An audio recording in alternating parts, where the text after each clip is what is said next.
Alright, so you have your first guitar now, whether it's an acoustic or an electric. There's some things you have to know about owning a guitar. And I'll show you with my electric just because it's a lot easier to swing around in my room, other than the acoustic's kind of big. But so some things you're going to need when you have a guitar, acoustic or electric, doesn't matter, these things I'm telling you. You need a strap. This strap, you can get it from any music store. I got this from Tom Lee. You can get them online, eBay, you can get them out of Craigslist used. You can get them a lot of places. Anyway, so you need a strap. This one's adjustable. The brand name doesn't really matter. I like Levi, but or Levy or whatever it is, but it doesn't really matter. Another thing you're going to want to know, if you wear hoodies or a jacket or something like that, always zip your zipper up. So the last thing you want to do is scratch the crap out of the back of your guitar. So you need a strap. You're also going to need a tuner. They can be had on eBay or Craigslist, or even I got mine for $15 from Tom Lee Music. $15 for a tuner. It's an electric tuner. It's nice. It'll also work for the acoustic. It's got a microphone built in. So you need a tuner. You need a strap. Not a problem. Straps, you can get them for $10 or $15. It's not a big purchase. The next thing you're going to need is probably picks. Now, it depends on what you like, and it didn't take me very long to find the ones that I like. I suggest starting. There's usually, 3 different types of picks, and then there's broad ranges in between those 3 different types. But the main types are a hard, a medium, and a soft. I recommend starting out with a medium because it's right in the middle. And then if you realize that medium's a little too soft for you, then you can move up to a hard. If you realize that medium's a little too hard for you, you can move down to a soft. It's not a problem. My personal favorites right now are the Dunlop Tortec. Tortec is it's not regular plastic. It's actually got quite a grip on it. And I noticed when I first started playing that I used the cheap nylon picks. It's like 99 cents for 10 of them, but they fly out of your hand because they're like nylon. They're shiny. They're like slippery. Tortec actually, it feels almost like a little bit of a rubber coating.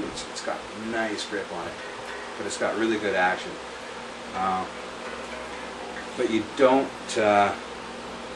really need to go invest a bunch in picks. Like the Tortecs are even, it's like $3 or $4 for 10 of them. So it's not a lot of money, but a decent pick. Find out which ones you like. Start with medium and then maybe move to a soft or a hard.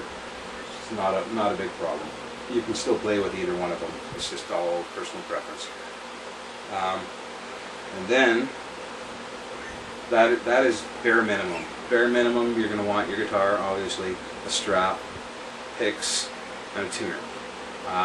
You can tune by ear, but especially if you're new, it's not going to be that easy. There's tutorials online, YouTube. Check it out. Some people will show you how to do it. It's not that easy though. You have to have a decent ear to tune it exactly. But even if your ear's not that good, you'll be able to tune it enough where you can play it. An amplifier isn't necessary right away. I am the player of this guitar right now, and I can hear this. You might not be able to, but I don't know if you can hear that, but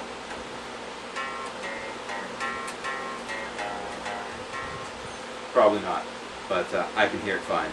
So really, an amp isn't required right away. Just have fun playing with it by yourself. It's nice and quiet. You can play at your room. Nobody can hear you. Nobody can hear how bad you suck. It's good. Sooner or later you're going to want an amp, but you don't need one just yet. So that's bare minimum. Bare minimum, you're going to want a strap, a pick, and a tuner. You don't even really need a stand yet. You're just going to have to tune your guitar more often if you don't have a stand. But I got my stand for like $10 out of Tom Lee. I got a regular stand around here. It's like $10. These walnut ones are $15, so they're like not a lot of money. You're going to want a nice bag or a hard case. Hard cases I find are a little bit bulky, a little bit big, but pretty good protection for your guitar. I got this nice bag. It's very, very well padded and very, I don't know, it's kind of like velvety plush on the inside. It keeps the guitar really, really safe. It's got a neck support and a bunch of bags on the outside to keep all your gear in. A decent bag to keep your guitar in shape because you're going to be moving it around, especially if you're playing with friends. I bring my guitar with my friend's house every weekend, and you know, I throw it in the back of the car. I don't want it to, I don't want it to wreck my car because I got leather interior, but I also don't want to wreck the guitar. So put it in the bag, and when you're traveling, and keep your guitar safe. You can get bags anywhere from like $20 to $75 I paid for mine. This is really nice, but you can get cheaper ones for cheaper. Really, just putting it in something will stop it from getting scratched up. But really only needed if you're ever going to take your guitar anywhere. Not necessary, but it's a nice thing to have.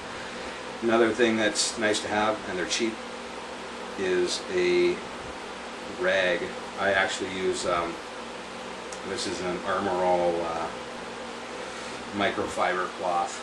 Microfiber is really good, but when you're done playing your guitar, you're going to want to wipe it down. Wipe all your fingerprints off the finish, wipe all your grease off the strings and off the bridge, and you know, just give it a good wipe down, because your guitar will get pretty grungy after a while. You know, your hands get dirty, play your guitar gets dirty. So wipe it down after every session. That'll help keep it clean. Another thing you can do is, I've got it somewhere in my bag there, I'm not going to dig it out now, but guitar cleaner. They sell it at any music store. It's like, you know, $3 or $4 for a bottle. You spray it on there and you wipe it down, and it actually helps keep your finish really good. It cleans the dirt off of it. Again, not necessary, but a real good thing to have. And that's pretty much it. You know, sooner or later you're going to want to get a cord and an amp if you're going the acoustic or the electric route, but not necessary. Not necessary right now when you're just learning. You don't really need to crank it to hear what you're doing. Anyway, that's the end of that one. Later.